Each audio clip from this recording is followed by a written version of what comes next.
So continuing on with this few videos on widgets, let's just see how we can install the widget from our code.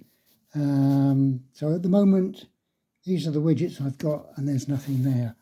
On my PC here, I've got into build multimodal responses widget, and if we edit the widget, click the edit button, we'll see the widget that's been created. This is just the one that's being used by Alexa for their JavaScript example. And here's our widget here.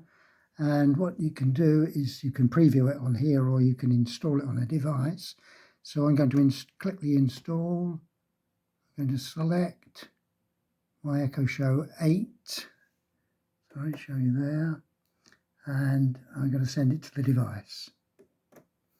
We should get a message here saying widget installed successfully. And if we go over here, and that would have been logged by my code.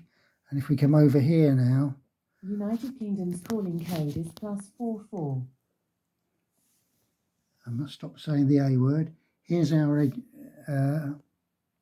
widget installed on the device.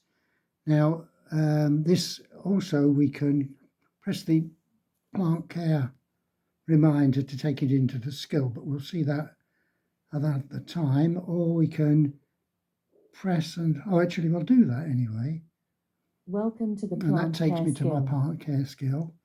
Or if I now press and hold, I can remove the widget, and that's removed the widget, and hopefully that has also recorded the event. So we'll come back over here. I'll just pause a minute and while I get up the CloudWatch logs. Welcome.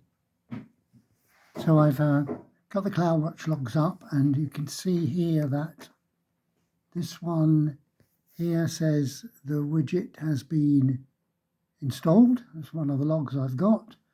And then further down here, I've got a message. We should see it's been removed. And there's the message saying the widget has been removed. We'll look at that in more detail in another video.